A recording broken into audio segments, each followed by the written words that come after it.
بسم الله الرحمن الرحيم. نوينا التعلم والتعليم، تذكر وتذكير، ونفع والانتفاع، والإفادة والاستفادة، والحث على التمسك بكتاب الله وسنة رسوله، ودعاء إلى الهدى والدلالة على الخير، ابتغاء وجه الله ومرضاته وقربه وثوابه. آمين. اللهم آمين. I intend to study and to teach, to take and give reminders, benefit and assistance, and to inspire myself and others to hold fast to the book of Allah and the sunnah of His Messenger sallallahu alaihi wasallam, to call to guidance and direct to goodness, seeking continuance of Allah, His pleasure, nearness, and reward. Ameen. Allahumma ameen. Allah. And Fadl Ustaz, yes, this week is the today's session is the last session before Ramadan, and then we're going to continue after Ramadan, inshallah. Fadl Ustaz, is the stage is yours. Bismillahirrahmanirrahim. Alhamdulillahi rabbil alamin. Wassalatu wassalamu ala asyrafil anbiya'i wal mursalin sayyidina Muhammadin wa ala alihi wa sahbihi ajma'in. Amma ba'd. Alhamdulillah, we continue our discussion in the Risalatul Jami'ah of Imam Ahmad bin Zein al-Habsyi. And I don't need to remind others, but as well as myself, about how the text here is written by a very conscious and cautious scholar who is consummate in his knowledge. So when he writes and said that these works of his is written, this particular one is composed as a summary of the works of Imam al-Ghazali. Certainly, in particular, the book of Ihya and its family, like the Arba'in fi Usuluddin, the Minhajul Abidin, as well as the Bidayatul Hidayah. So when we are reading this work, we have always to keep in mind the intention of the author, so that we may emulate the intention. And his intention for us, his dua for us, when he wrote this work, and when we read this work, and for those who are reading it for others, is that we are to become alim zahiran wa batinan, that we are people who are knowers in the external as well as the internal sense of the word. Externally, in the sense that we can practice our religion as per the requirements that has been put forth by the jurists, in the sense that we fulfill the requirements. And internally, it includes, of course, the theological component, that our belief is correct, and at the same time, it involves matters of the heart, that we feel the spiritual presence of Allah subhanahu wa ta'ala. So the last time when we spoke about Tawheed, or the unity of Allah subhanahu wa ta'ala, we have discussed that He created death and life. He created man and the act of obedience and disobedience. He created also for man health as well as sickness, and everything in between. وَجَمِعَ الْكَوْنِ وَمَا فِيهِ, and everything in existence and whatever it contains. He is also the creator of all beings, and that which they do, their actions, is part and parcel of His creation. And He is the one that has portioned for them their arzak, their sustenance, the means through which they subsist within the temporality of their existence. And He has also determined the end of their life, whether it be whether they expire through natural means, or they expire through untimely means in human reckoning. And the death, yes, once it comes, it neither increases nor decreases. Similarly, one's sustenance, as appointed by Allah subhanahu wa ta'ala, neither increases nor decreases as per His plan. As per human understanding of it, as per human experience, yes, of course, we look forward to the next time that we are being renewed. Yes, because we live within the temporal limits. So therefore, we experience hunger and satiatedness. We experience tiredness, and we experience having been well rested. But within the general scheme of Allah subhanahu wa ta'ala's knowledge, everything has also already been determined. As per the hadith of the Prophet sallallahu alaihi wasallam, that the pen has been lifted and the ink has been dried. So today, inshallah, وَلَا يَحْدُثُ حَادِثٌ إِلَّا بِقَضَائِهِ وَقَدَرِهِ وَإِرَادَتِهِ. Nothing happens, nothing is originated in this world except through the appointment of Allah subhanahu wa ta'ala and through His will. Now we enter into the next series of discussion, which is the discussion pertaining to Allah subhanahu wa ta'ala and His attributes. وَأَنَّهُ تَعَالَى هَيٌّ عَالِمٌ مُرِيدٌ. Allah subhanahu wa ta'ala is living, alimun, knowing, muridun, that He wills, qadirun, He is powerful, mutakallimun, He speaks, sami'un, He hears, basirun, He sees. يعلم خائنة الأعين وما تخفي الصدور. He knows the betrayal of the eye or the betrayal of sight, and He knows what is hidden in human chests. وَيَعْلَمُ السِّرَّ وَأَخْفَى. He knows the secrets of things and that which is hidden. خَالِقُ كُلِّ شَيْءٍ وَهُوَ الْوَاحِدُ الْقَهَّارُ. He is the one who has created everything, and He is one, all-compelling, all-sovereign. So today we begin with the first of the attributes, which is Hayyu. Here, شرع المؤلف رحمه الله بذكر صفات المعاني السبعة. What the author has done here is to point us to the existence of the attributes of Allah subhanahu wa ta'ala. In the discussion of the theologians, the Maturidis and the Ash'aris, as well as the Mu'tazilah, yes, they differ in terms of their understanding of these attributes. According to the understanding of the Mu'tazilah, they deny the existence of the attributes altogether. They say that the affirmation of the existence of the attributes of God would entail the existence of a plurality of eternals. In other words, if you affirm that God possesses the attribute of knowledge, for example, yes, or that if He possessed the attribute of power, so according to them, if you affirm the existence of knowledge and power as a reality, then they are as the sharik of Allah subhanahu wa ta'ala wal iyad billah. Meaning to say, according to them, then that means you affirm the existence of the essence as well as the attributes. So therefore, they say that this is to repeat the error of the Christians who affirm on top of the existence of the essence of God, the existence of the Holy Spirit, and so on. Well, this is the understanding of the Mu'tazilah. According to them, there is the essence alone. Now, the position of the Ash'ariyah and the position of the Maturidiyah amongst the Ahlul Sunnah Imams is not that these attributes are to be conceived as a plurality of eternals, as if to say they subsist on their own, separable from the essence. Not like that. Yes, according to the Ash'ariyah, the existence of the attributes are as ma'anin, yes, ma'anin, meaning to say meanings.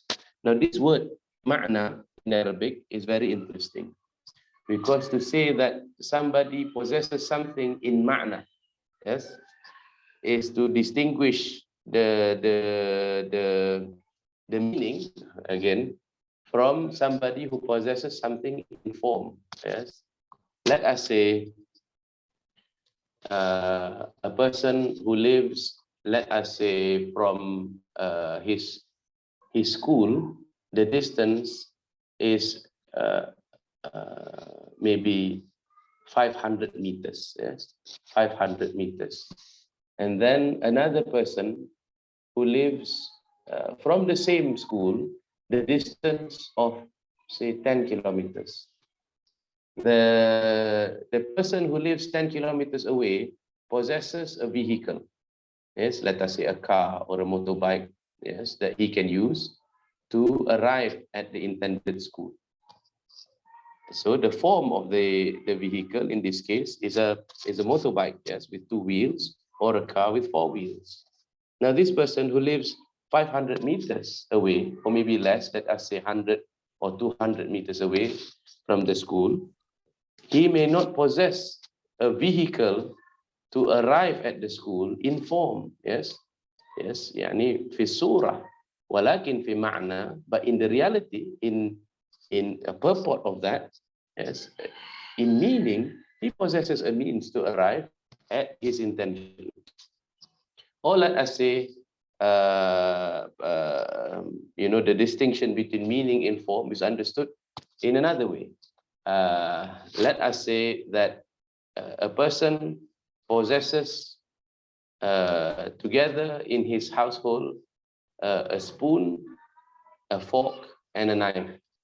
Yes, and then another person doesn't possess either spoon or knife, or rather either spoon or fork, but has something that combines the both. I believe it's called a spork. Yes, it's something that you can take soup with, and it's also pointy at the top. So the person complains, I don't have either spoon or fork. Yes, because the spork differs from either spoon or fork in form, but in meaning, he possesses both. Yes, so that's the distinction between having meaning of something and form. So the Ash'ariyah, they affirm the attributes of Allah subhanahu wa ta'ala in terms of ma'ani, yes, in terms of meaning. Yes, and they further distinguish between ma'ani and ma'nawi, meaning to say, when they do, they distinguish between the fact that he knows and that he has knowledge. Certainly, a person who knows has knowledge, yes, just as a person who sees has sight. Yes, and Allah subhanahu wa ta'ala ascribes of himself these perfections. Yes, it is difficult, yes, to negate them, because the form in the Quran says that Allah subhanahu wa ta'ala sami'un basirun, that he is hearing and he is seeing. Wa huwa alimun, yes, Allah subhanahu wa ta'ala is all knowing. Yes, you find that in the Quran also, sami'un alim. You find that Allah subhanahu wa ta'ala refers himself, yes, as possessing ilmu, yes, knowledge, yes, wasi'a, Allahu la ilaha illa huwal hayyul qayyum la ta'khudhuhu sinatun wala naum, meaning to say the opposite of being conscious is mentioned there. Wala ya'uduhu ya'lamu ma baina aydihim wa ma khalfahum wa la yuhithuna bi shay'in min ilmihi, and they do not encompass anything of his knowledge. So Allah subhanahu wa ta'ala refers to himself as possessing the attribute of knowledge. So therefore, the Ahlus Sunnah wal Jami'ah, yes, they have been called by the enemies the Sifatiyah. They are people who affirm the reality of the Sifat. But in terms of affirmation of the Sifat, yes, of God, they do not liken it to the aspect of knowledge in human beings. In other words, when they say that Allah subhanahu wa ta'ala knows, or that he is that he speaks, his speech is not that of the nature of man's speech.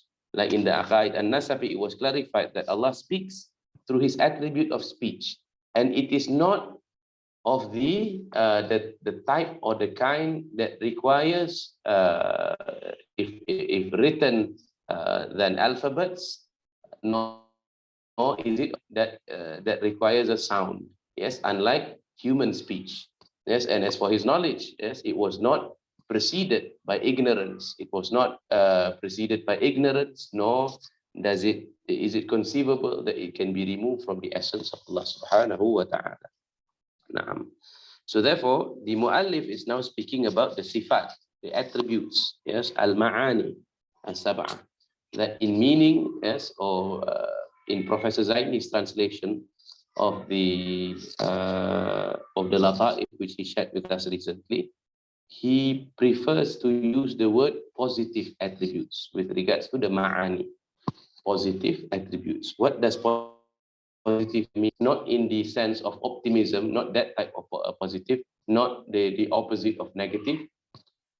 When we mean by positive here is to say that in a sentence, something can be posited in the sense that a person can be predicated to have that something. So it is a positive thing. We need to say it's not something that is not there. Yes. Professor Attas in the Argument to the Metaphysics of Islam says he possesses eternal attributes. And these attributes are not him in the sense that when you look at, say, the attribute of knowledge, you don't say knowledge is God. When you look at power, you don't say that power is God. Nor is it conceived to be other than him, meaning to say as if they are on their own as knowledge, as if they are plurality of eternals, but rather they coalesce within the essence as an unimaginable unity, unimaginable unity, meaning to say that the opposite of all this would be impossible to be predicated of Allah subhanahu wa ta'ala. So even the ulama of the Ahl Sunnah with regards to the Sifatul Ma'ani, they say that a person who denies the existence of the attributes, yes, he becomes a fasik. But it is not necessarily said of the person who denies the reality of the attributes that he is kafir, unless he affirms the linguistic conclusion. Let us say that if a person were to ask, does your God possess the attribute of knowledge? Then we say, no, our God doesn't have attributes. Then should the person pursue the question and said, well, if he doesn't have the attribute of knowledge, is he ignorant then? Now, if we say that if we say, well, by implication, if he doesn't have attributes and knowledge is one of the attributes that he doesn't have, then therefore lack of knowledge means ignorance. Now that's kufr. Yes, to say that God is not knowledgeable is kufr. Rather that the essence of God doesn't have knowledge or doesn't have power, doesn't have will. So to affirm the opposite of the ma'ani of the positive attributes as being predicated of God, now that leads to what we call kufr. Yes. But if you have a different way of wording it, yes, we say that, well, when we say that he is, what is important is that you say that he's knowing, he's seeing, and so on. Now, so these are 7, yes. As it is life, al-hayat, wal-ilm, knowledge, al-irada, will, al-qudrah, power, al-kalam, speech, al-sama', hearing, al-basar, sight. And why are they called sifatul ma'ani, or positive attributes, or attributes in meaning? Yes, not necessarily in form, because it is affirmed of Allah subhanahu wa ta'ala that these attributes exist within him, yes, or within the essence. Why? Because it is appropriate for the perfection of Allah subhanahu wa ta'ala. Yes, it is necessary with regards to the essence, because we have affirmed that Allah subhanahu wa ta'ala is the creator of the universe. And we say the universe possesses athar, the effects of intelligence, or rather the effects of knowledge. So it is impossible to be predicated of the source of existence that he should not be knowledgeable. So we say that it's proper to be attributed, it is proper to the essence of the universe that the essence should also be knowing. Yes. وَتُسْمِي أَيْضًا بِصِفَاتِ الذَّاتِيَةِ. It is the attribute or the character of the essence, yani Allah subhanahu wa ta'ala's essence. وَبِصِفَاتِ الْوُجُودِيَّةِ. It is also proper to describe that these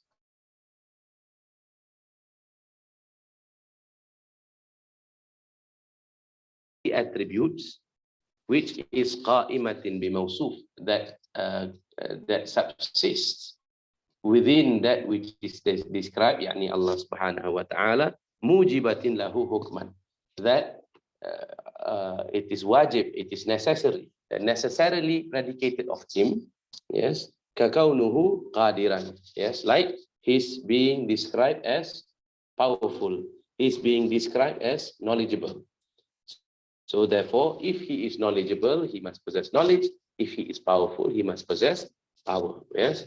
So the key understanding the sifatul ma'ani here is the fact that it is inconceivable that the essence should be separated from that attribute. Yes, meaning to say that that's why when people study sifat 20, yes, the 20 sifat, or as a framework to understand theology, they begin with studying what is called hukum akal, yes, the rule governing the intellect and reasoning, and then they proceed to discuss the meaning of necessarily existing, impossibly existing, and that which is contingent. It could either exist or not exist. And then they proceed to discuss, yes, the sifat wajib, yes, that which is necessarily descriptive of God, and then mustahil, that which is impossible to be predicated of God, and that which is jaiz, that could be, yes, with Allah subhanahu wa ta'ala, which is mumkin,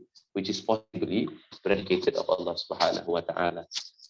So understand this, that the framework that has been developed by the Imams of the Ahl Sunnah wal Jami'ah, in particular those within the Ash'ari tradition, yes, in particular those within the Ash'ari and the Maturidi tradition, is a beautiful framework through which we can have a very firm grasp of the nature of Tawheed without succumbing to any anthropomorphism, and then to say the errors of the school of Tajsim.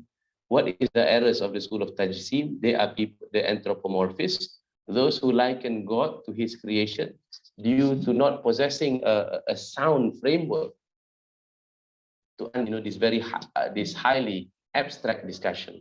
But with the framework of Imam Abu Hassan al-Ash'ari, as it was developed by the later scholars, you can grasp these things. Yes, so you understand the key terms like sifat ma'ani, yes, and then you understand sifat, what is called sifat salbiyah, and then sifat nafsiyah. You understand these basic proper terms, and then you apply it to your understanding of the most holy of essences, or rather the existing essence, yani Allah subhanahu wa ta'ala. Do we have any questions so far? Because this is a bit abstract. It's okay if you want to ask now. Otherwise, I will proceed with the attributes.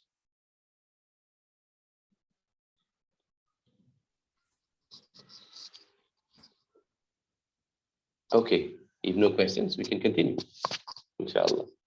So the first of the 7 attributes, and remember, when we say 7 attributes, you can either describe them as the ma'ani sense, meaning to say the attributes in themselves, such as knowledge, or you can describe it in the ma'nawi sense, as God, or the essence is as described with it, like he is knowing. Yes. So Allah subhanahu, so the first is hayat. What is this life? It is when it comes to a description of Allah subhanahu wa ta'ala, the attribute of life refers to an eternal attribute, since it is inconceivable that Allah subhanahu wa ta'ala or anything should exist without there being life. But in the case of Allah subhanahu wa ta'ala, since his existence is eternal, without beginning, so his property or his attribute of living should also be eternal together with the essence. Now, the attribute of life is said to be the basis of other attributes, such as hearing, sight, and knowledge. So it's inconceivable that a being should possess knowledge but should not be living, or that a being should be hearing but should not be living, or that it should be seeing but it doesn't possess the attribute of life. So therefore, life is the primary attribute upon which you can conceive of knowledge, sight, and hearing. Imam al-Ghazali said, "Man thabata ilmuhu wa qudratuh, thabata bid-darura hayatuh." If any being, yes, can be described as possessing knowledge and that which power, then necessarily that being must also be said to have possessed life. Yes, because it is inconceivable that any being could be said to be powerful, knowledgeable, intending something, and then a person or a being who can administer, who can control something, but at the same time that being is not living. So therefore, life is the basis upon which you can have all the other attributes. Because if you were to say that, according to Imam Al-Ghazali, you know that this being is knowing and so on, without possessing the attribute of life, then the existence of life in animals, yes, despite you seeing the animals moving about, yes, and resting and performing a great many tasks, yes, you can doubt that it possesses life, yes, meaning to say that that attribute becomes dubitable. In fact, you can even say that of you can even say that of, say, farmers and workers or other craftsmen, that you doubt whether such men and women, you doubt whether they are living, yes. So Imam Al-Ghazali is saying that the form of argumentation is called the reductio ad absurdum, because it is absurd to claim that animals that possesses these attributes should not also possess the attribute of life, or craftsmen and farmers, gardeners, that they should be doing what they are doing, but at the same time they are not living. And this, I think, for our time, it creates a very puzzle, I suppose, for philosophers, because these days machines do a great many things.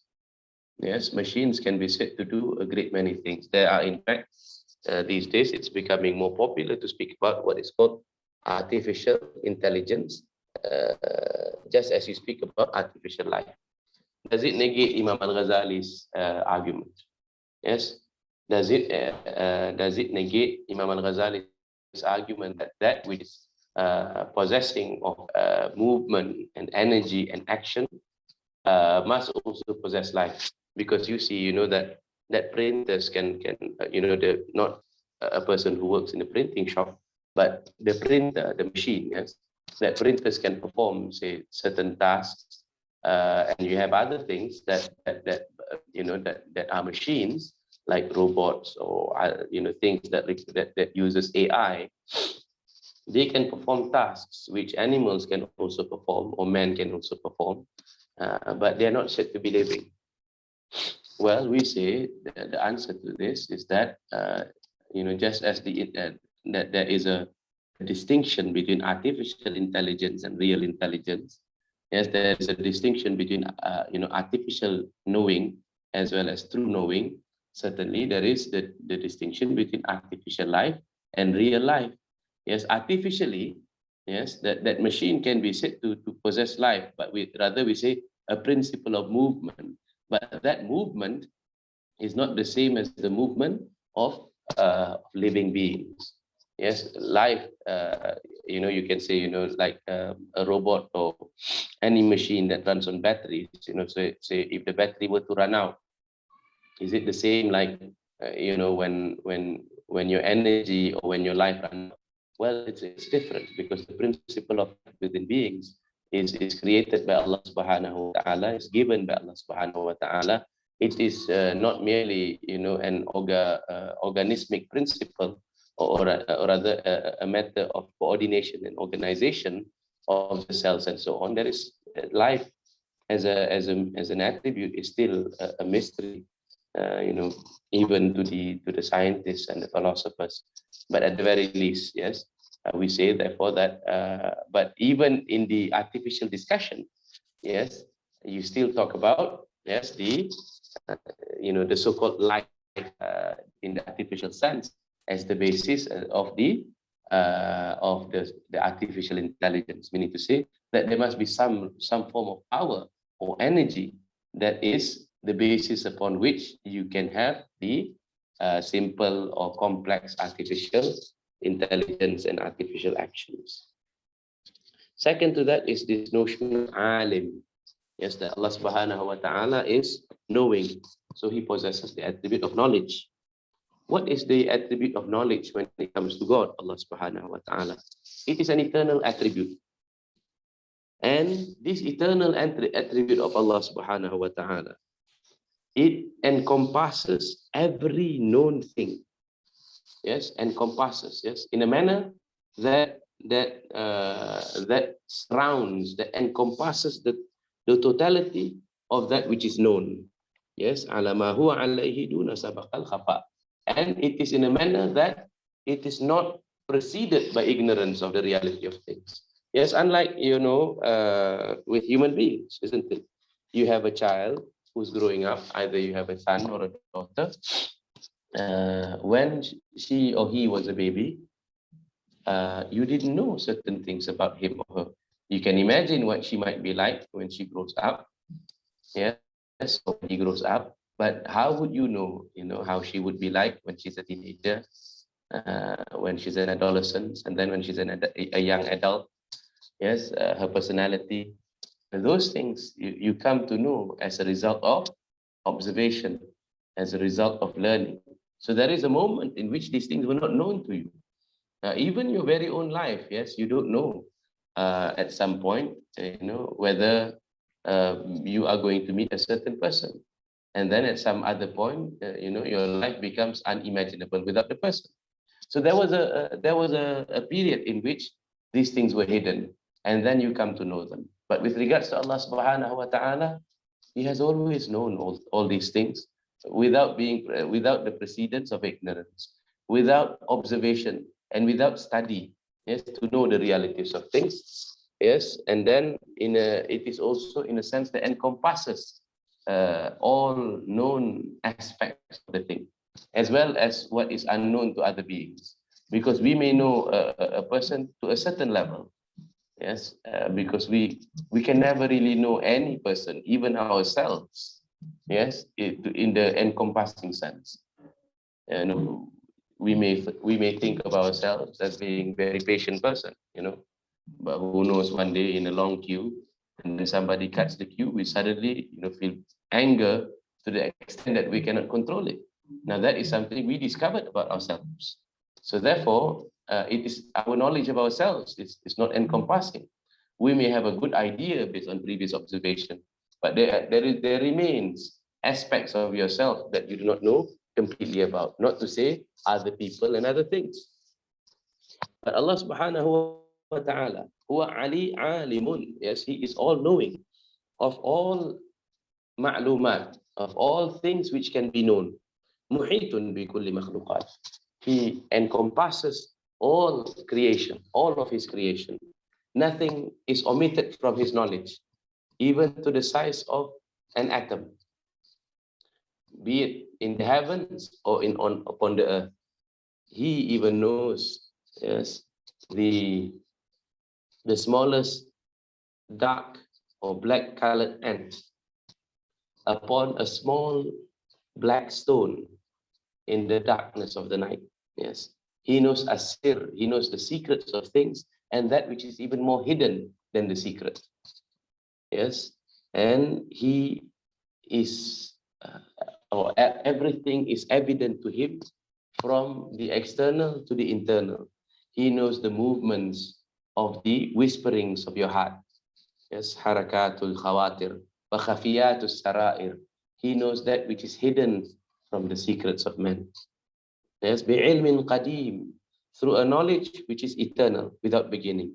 Lam yazal, and He never ceases. He never ceases to be described, yes, by that attribute, from eternity to everlastingness. La bi'ilmin mutajaddidin hasilin. It is not through a knowledge which is renewed, yes, which is updated. There is no need for an update in Allah subhanahu wa ta'ala's knowledge. Yes, but for us, we are ever in need of constant updates, yes, of every known person, of every known thing. Yes, we need constant updates, yes, whether or not it is still functioning, it is still working, what is the status of your relationship to a person, you need to always renew it.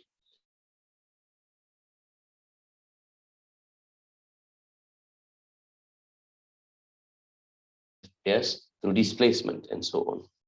As it is said, Allah subhanahu wa ta'ala said, wa huwa, and He, yes, over all things is all knowing. Kulli shay'in alim. Ala ya'lamu man khalaqa wa huwa al-latiful khabir. Does not the one who create, yes, does He not know, whereas He is the subtle and He is the all-knowing, Khabir. He is all-knowing over everything. Yes, He is ever informed. Yes, without the need of an informant, without the need of an informant, without the need of the reports of those who are reporting. Everything remains within His power and continues within His power. The third attribute is that which is called muridun. Yes, or we need to say that Allah subhanahu wa ta'ala is sometimes described as desiring in English, or willing, let us say. So therefore the attribute is called will, yes, or the desire. We need to say the intent for something to happen. This is also sifatun azaliyah, an eternal attribute. Yata'ti biha takhsis wal ilm. However, the action, or the action that transmits from the attribute of the will is the specification from all the possibilities, yes, within His knowledge as to what will be in the realm of creation and what will remain in non-existence. So Allah subhanahu wa ta'ala, for everything that exists, for every mumkinah, yes, for everything that exists and subsists, He is the originator in terms of the will. Meaning to say, everything that exists, nothing escapes Allah subhanahu wa ta'ala's knowledge. He is not like any human king, human sovereign, human human leader. Just because it is, however powerful a human leader may be, let us say he has a very effective, he has a very effective bureaucracy, a very effective staff. And this staff, always updates him on the happenings of what is happening within his nation. Even then, it's impossible for him to know everything. It is possible that, the staff may betray him. Yes, they have a story, about the, the times, in one of the novels about about Russia during the time of Stalin. Yes, one of the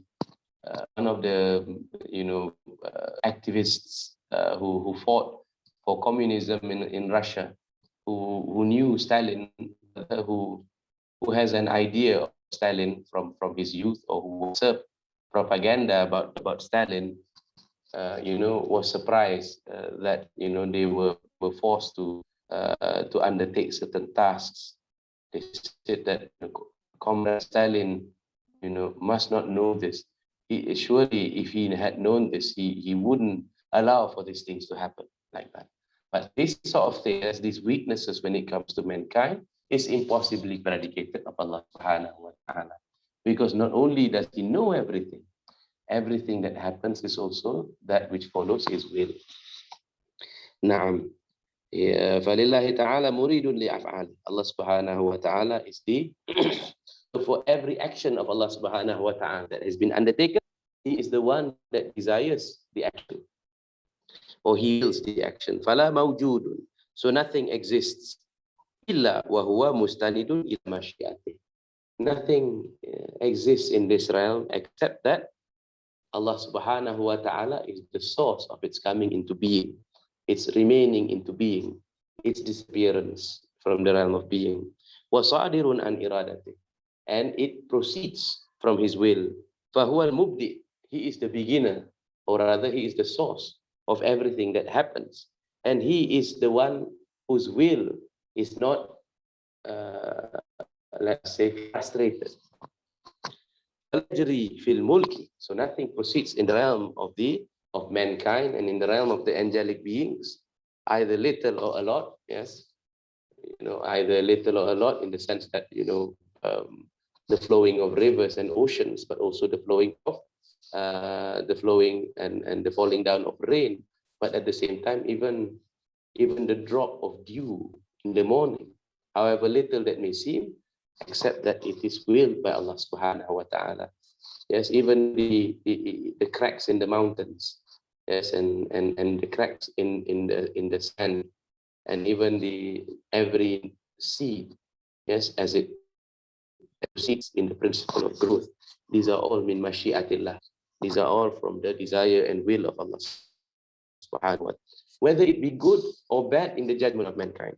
Yes. Whether it be beneficial or harmful in the judgment of mankind. Yes. Whether it be the faith of a person or the disobedience of a person. Whether it be that which leads to the success of the person or the perdition of the person.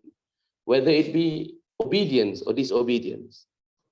All of this happens in the qada and qadar of Allah subhanahu wa ta'ala, in the iradah, in the will of Allah subhanahu wa ta'ala.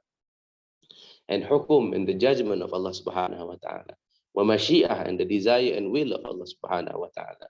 So therefore, whatever Allah subhanahu wa ta'ala wills happens, and whatever He does not will shall not. Yes.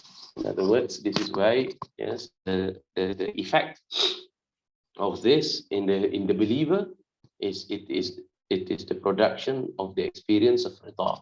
Yes, contentment, knowing that the administrator of the world, the one who foresees the affairs of the world, is all-knowing, that He is all-merciful and kind. So therefore, we submit to all the judgment of Allah subhanahu wa ta'ala.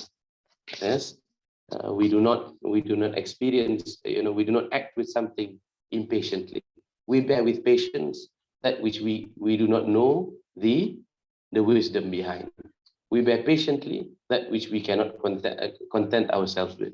Those of a higher maqam, though, they are content with whatever that Allah subhanahu wa ta'ala has predetermined. They are content by knowing the Lord of the universe.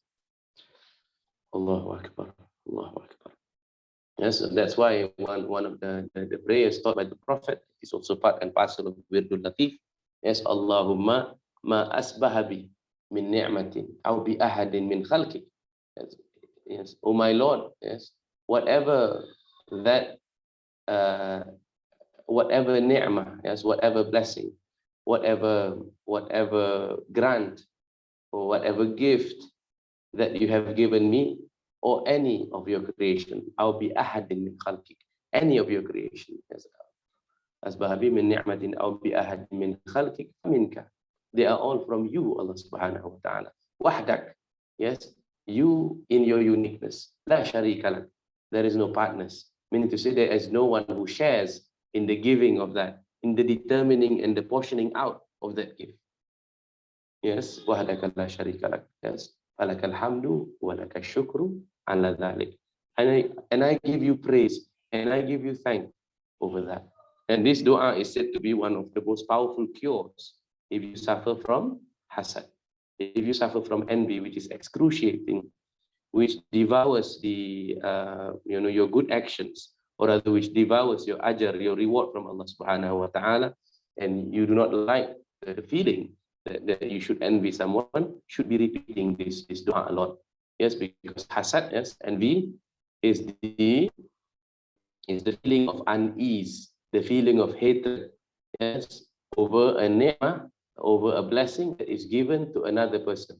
It's a very, it's a very hyena sickness. Nobody likes to be described by this. That's why Shaykh Hamza Yusuf always repeats the hikam. He said that it's derived from the novel Billy Budd. He said that a person is more willing or will first admit to heinous crimes before he begins to admit that he is envious. Yes, because envy is ugly. Yes, and to treat it, yes, it requires knowledge of Allah subhanahu wa ta'ala's portioning out of goodness in the world.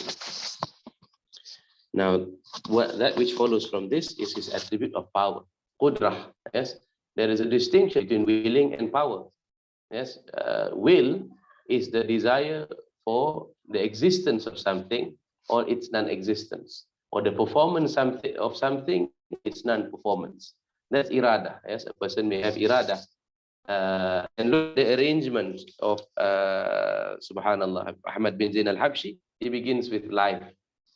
And then upon life is established knowledge. Why is that? Yes, because first, knowledge is inconceivable without life. So therefore, life takes precedence. And then after that, he speaks about knowledge. And then murid, yes, or irada, the desire to things. Because if a person has irada but has no knowledge, Allahu Akbar, then that person cannot be said to be a wise person, nor can that person can be described with with perfection. Yes, can you imagine a person who wills without knowledge? Allahu Akbar. Many of the things that he will lead to regret. Yes, imagine yourself. Yes, in the exam room and yourself, objective questions with choices 1 to 4. You have the will yes, to answer the question, but you have no knowledge. So what do? Yes, either you will circle all 4 or you rely on chance, isn't it? And that's impossible to be predicated of a person who is a knowledgeable man. What more of Allah subhanahu wa ta'ala? So therefore, the arrangement, yes, begins with knowledge followed by irada. Yes, because a person who has knowledge will then, out of his encompassing knowledge, he wills out of that knowledge that whose existence will in the totality lead to perfection, or that which will glorify him further. Yes, as Allah subhanahu wa ta'ala said, yusabbihu lahu ma fis samawati wal ard. In the orchestra of creation, everything glorifies Allah subhanahu wa ta'ala, because Allah subhanahu wa ta'ala, I think to Shaykh Hamza Fatsuri, he said, Allah subhanahu wa ta'ala is not like a human person. A lady who looks at the mirror, if she sees that the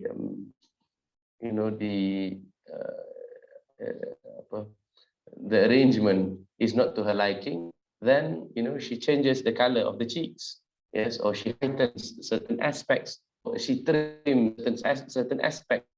So that means to say the action in human beings follows a state that you do not know what is good as yet, and then you change this and then you change that, but you do not see in the realm of creation things of that nature, isn't it? Allah subhanahu wa ta'ala creates with a perfect knowledge. And this is why this is also one of the metaphysical reasons to reject the theory of evolution, because the theory of evolution philosophically assumes that there is no knower, there is no knowledge behind creation. It's just blind chance leading one organism, and then that organism tries and through trials and error survives, and survivability is the principle, changes that being into another being, and then so on and so forth within the logic of evolutionary theory. But Allah subhanahu wa ta'ala, he creates with perfect knowledge. Yes, of course, there is something that appears to be similar in that there is an unfolding of creation. At some point, he creates these beings, and then another point, he creates another being. Yes, but we do not predicate of Allah subhanahu wa ta'ala this learning curve that over time, yes, let us say over time, the mangoes today became better than the mangoes as it was begun. No, yes, the seeds became smaller or softer and so on. No, that's all the dispensation of Allah subhanahu wa ta'ala to reveal what he chooses to reveal and to conceal what he chooses to conceal. Now, certainly the irada, yes, must precede power, which is qudrah in this arrangement. Not all scholars do this, of course. Some scholars have a different principle of arrangement. Here, Imam Ahmad bin Zein al-Habsyi, yes, after knowledge and desire, arranges for power to come. Yes, because after having, so let us say that knowledge is the biggest category, because it encompasses Allah subhanahu wa ta'ala's knowledge of all things, whether it be possible, impossible, or that which can come into existence. The irada is his willing for something to happen. The qudrah is the power that accompanies the willing of Allah subhanahu wa ta'ala. Innama amruhu idha arada shay'an an yaqula lahu kun fayakun. Indeed, his affair is set. Were he to desire or were he to will something into existence from non-existence, then he commands it. Yes, he commands it. Yes, and the meaning of this lahu, to eat, what does this refer to? Yes, this is different discussion according to the metaphysicians. Some say it is the permanent essences. Yes, and so on. Yes, but these are all his ma'lumat. These are all known to him. So he says be, and then it becomes. Yes, so his action, his power, yes, accompanies his will in that it brings things into the realm of existence. So the attribute of power when it comes to Allah subhanahu wa ta'ala is the power to bring Ijad is to give existence. Kulli mumkinin, yes, over all things which are possible or its impossibility. Now think about ourselves. Which dua? Oh yes, okay. It is from the Wirdul Latif. Inshallah, if you have the Wirdul Latif of Imam Haddad, it is amongst the last dua there. But inshallah, maybe Hussein can share it in the group later. So now, with regards to the attribute of power, yes, ijadu kulli mumkinin wa i'dam. So things, if Allah subhanahu wa ta'ala doesn't will, would remain in the realm of non-existence. Yes, would remain there without ever smelling, without ever even having a whiff of existence. But Allah subhanahu wa ta'ala deems us worthy, yes, to exist. So therefore, our existence, since it is already pure good, yes, wujud, huwa khairun mahad. It is on its own goodness. Yes, only on its own to exist is already good. Yes, Allah subhanahu wa ta'ala deems us worthy to subsist within this temporal existence. وَعِدَامُهُ عَلَى وَفْقِ الْإِرَادَةِ. It will be in the agreement of the irada of Allah subhanahu wa ta'ala.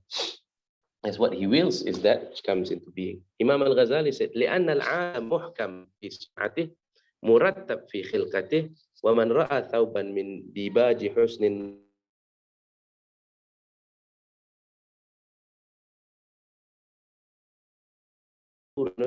إن ميت لا استطاع له أو عن إنسان لا قدرة له كان منخلعا عن عزيزة العقل ومنخرطا في سلك أهل الغباوة والجهال. Again, Imam al-Ghazali said that since everything follows Allah subhanahu wa ta'ala's rule and it is arranged according to His creation, yes, so therefore everything that happens, yes, happens along Allah subhanahu wa ta'ala's qudrah. Okay, what is the time now? We have about 20 minutes. It's good if we can have a round of discussions or questions if you have any.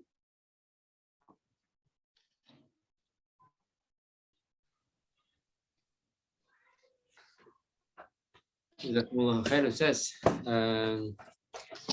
Yeah, inshallah, let us hear if any one of you has got questions to ask. Maybe either you just speak directly or you can type in through the chat box.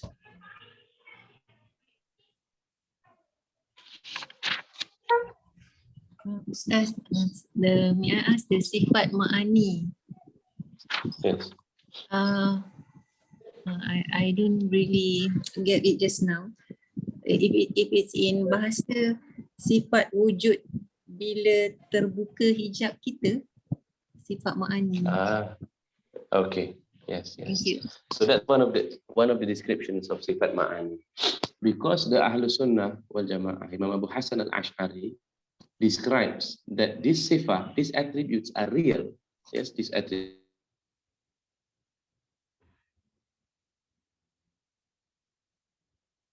Allah subhanahu wa ta'ala should unveil Himself to us. And unveiling here refers to the belief in possibility of the possibility through our akal and the necessity through syara' of the beatific vision of Allah subhanahu wa ta'ala, ru'yatullah, ru'yatul haq ta'ala in the yawmul qiyam. So we say, since we affirm that the vision of Allah subhanahu wa ta'ala it's a necessity or is part and parcel of our aqeedah. So during the sight of Allah subhanahu wa ta'ala, then we would also perceive Allah subhanahu wa ta'ala's attributes. Yes, together with His essence. Yeah. However, look at this. Yes, when we speak about the sifat ma'ani, positive attributes, it's already, even as it refers to human beings, these attributes are abstract in nature. They are not things that we can see, touch, feel, or hear. The effects of these attributes can be even in this realm. Yeah? Let us say the person we say has power. But where is his power? Is the power in his hands, the power in, in his command or in his speech. Power is not seen. The nature of power is abstract. But we know that a person is powerful because if he has power, we see that he let's say, under someone's power or something like that. We can know also a person knowledgeable or not based on the effects. Yes, either his speech, his actions will reveal to us whether or not he has knowledge. So likewise with Allah subhanahu wa ta'ala. Yes, but the ingenious way of the Ahlul Sunnah wal Jami'ah or Abu Hasan al-Ash'ari is to predicate of Allah subhanahu wa ta'ala all these predications without specifying how they are. Yes, how they are without specifying what they look like. Yes, because it is not the category of things that is under the purveyor, under the purveyance, or under our sight. Yes, under our hearing. But we know that the effects of that reveals to us that he possesses these attributes. That's why it is said by one of the descriptions, according to the Sifat Buluh, if you study that out, yes, or if you study the works of the Ash'ari category, or rather the Ash'ari textual system, then you will find that one of the descriptions, in order to prove the truth, they say that it will be, the sifah will be known to us once it is unveiled to us. But nevertheless, even without the unveiling, that's why Sayyidina Ali ibn Abi Talib, karamallahu wajhah, he said that even if they were to be removed from me, yes, it will not add to my certainty. It will not add to my certainty. Meaning to say, my knowledge will not be added because I affirm properly that Allah subhanahu wa ta'ala exists, that He is knowledgeable, and so on. What the unveiling will increase, of course, as Imam al-Ghazali would write in his book of Tasawwuf, the unveiling will be the ultimate gift, yes, to our spirit, because there is something of what is called istihdar, yes, because you can imagine Prophet Musa salam, when he looks at the burning fire, yes, as the source of the sound of Allah subhanahu wa ta'ala. It is from the burning fire that he hears the words, Innani anallahu ilaha illa ana. Indeed, I am Allah. There is no other Lord other than me. There is no other Lord than me. Certainly, Prophet Musa has, not even an instant thought that fire is Allah subhanahu wa ta'ala. Yes, but he sees, or it's as if his heart sees through the veil of what he hears, as the heart sees through the veil of what he hears, that behind it is Allah subhanahu wa ta'ala, who possesses the attribute of perfection in speech. But what he desires is to see Allah subhanahu wa ta'ala. Yes, meaning to say that the love that the servant of Allah subhanahu wa ta'ala, depending on his ma'rifah, yes, increase considerably depending on his ma'rifah. Yes, so that's why in the prolegomena, in the chapter on the intuition of existence, I think perhaps it was Dhul Nun al-Misri, yes, who said, that the purpose of the statement is that, the knowledge of Allah subhanahu wa ta'ala over and above everyone else, suffers the pain of separation from Allah subhanahu wa ta'ala. Yes, meaning to say, it is not the ignorant, because the ignorant does not know what they are missing. Yes, as Shakespeare, I suppose, was the one who said that it is better to have loved and lost rather than to have never loved at all. Yes, to have loved and lost means that your heart has understood the principle of recognition of the beloved, and then understood the hijab. Yes, and these are part and parcel of the states that the Sufis or the Salik, yes, when they approach Allah subhanahu wa ta'ala, will experience times such as this. It is called, in some of the terminologies, they describe it as al-fatrah, a period in which they do not experience, they no longer experience, let us say, the pleasure of the converse or ibadah, So that means there is a stage, yes, from time as they proceed along the path of knowing Allah subhanahu wa ta'ala. So, yeah, so this is basically to enhance, yes, that we're not studying Tawheed, yes, for the sake of cognition. It's not just for philosophical, philosophical contemplation.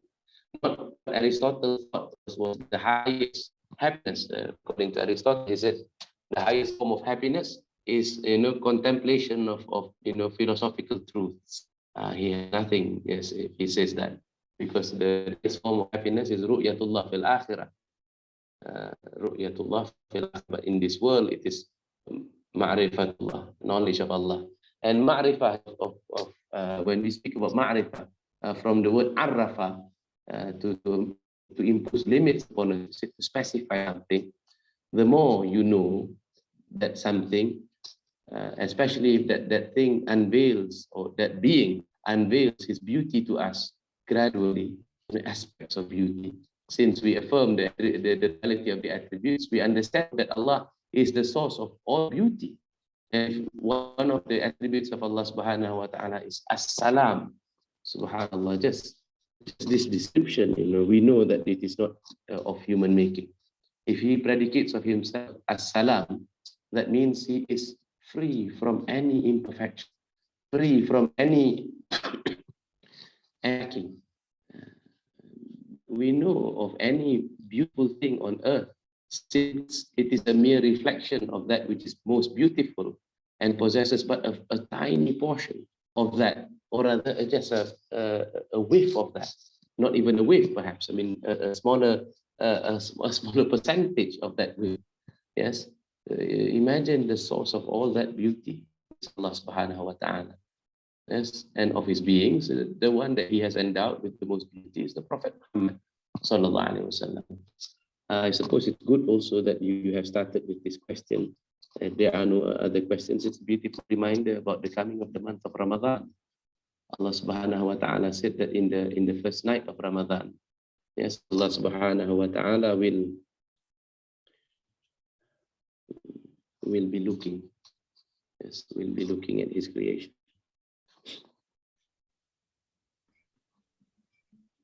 And whoever he looks at, he will never punish. Whoever Allah subhanahu wa ta'ala looks at, la yu'adhibuhu abada. Yes, meaning to say, whoever is worthy of receiving the sight of Allah subhanahu wa ta'ala, if Allah should deem you worthy of being seen by him, you are worthy also of his mercy. You are worthy also of his love, because that is the love that is, and it's up to him. He's the sovereign, he's all powerful, isn't it? Within a kingdom, let us say a king who is the source of all legislation, who is, let's say, an absolute monarch within a kingdom. He may say that I deem for this kingdom, whoever works for 10 hours, yes, will be given, let us say, will be given a stipend for the rest of their life once they reach old age. Well, that's equal for the kings. The rest of the kingdom will be happy. But what if the king should be, yes, amongst the inhabitants of that kingdom, someone or some of them that he loves? He said, no, for you, I would like to give a special endowment. Rather, you never have to work for the rest of your life. All of your life, your sustenance will be upon me. That's the right of the king also. And that's the specialty of the month of Ramadan. The first night, yes. This is not to speak of Laylatul Qadr, yes. This is not to speak of Laylatul Qadr. It's not just that first night, just waiting for the first night of Ramadan. Where are we? Where are we as Ramadan approaches? Are we waiting for Allah subhanahu wa ta'ala to see us or not? And what will be our condition when Allah subhanahu wa ta'ala is seeing us? If we can see ourselves as Allah subhanahu wa ta'ala were to endow the realm of creation with his sight, as if we can see ourselves, would we be deemed, worthy of that sight or not? Yes, so that's why, this mercy will encompass all according to the Prophet sallallahu alaihi wasallam, except for those, who remain in a state of shahna, who has hatred over his fellow Muslims, qati'ur rahim, those who cut off ties of kinship, except for those who remain in a state of ma'siyah, their hearts or their actions, they persist in drinking khamar, they persist in zina and so on. For the rest, Allah subhanahu wa ta'ala. And so that's why a condition of ihsan according to the Prophet is to worship as if you see him, and if not, then to know that he sees you. Yes. So inshallah, prepare ourselves, as bathe, as some of the scholars said, bathe, look your best, be fresh, be waiting for Allah subhanahu wa ta'ala.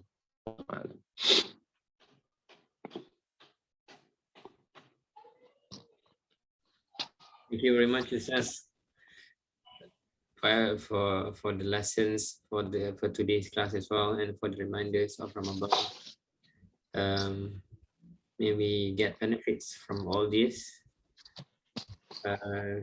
Are we allowing a few more questions? I mean, 1 or 2 questions? Yeah, well, we can, if there are any more questions or comments, ahlan wa sahlan, because I thought, we might be pausing this for an entire month. So if there are any, then please.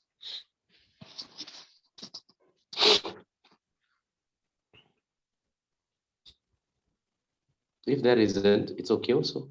Inshallah. Inshallah.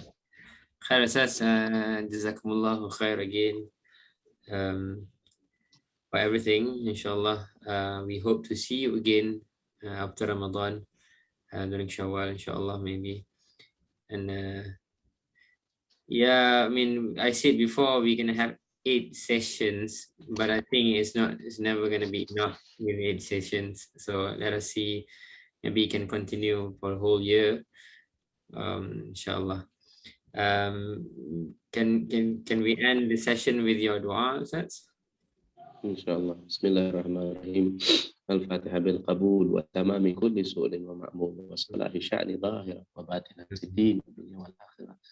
Dafi'atan li kulli syarrin jalibatan li kulli khairin lana wa li ahbabina wa li walidina wa li auladina wa dhabil huquqi alaina. Khususan bi niyati anna Allah yunawwiru qulubana wa qawalibana ma'a tuqa wal huda wal afaf wal ghina wal mauti ala dinil islam wal iman bila mihnati wal imtihan.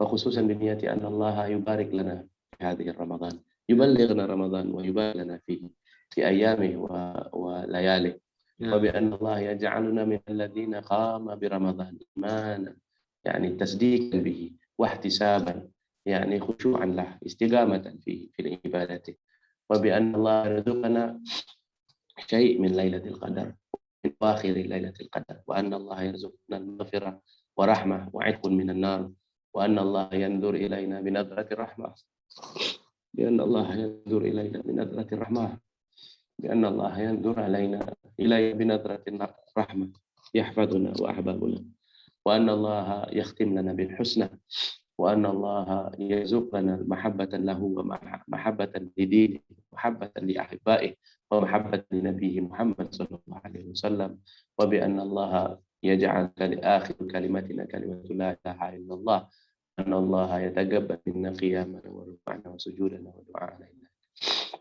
على هذه النية ولكل نية صالحة، وإلى حضرة النبي محمد صلى الله عليه وسلم بسر الأسرار الفاتحة.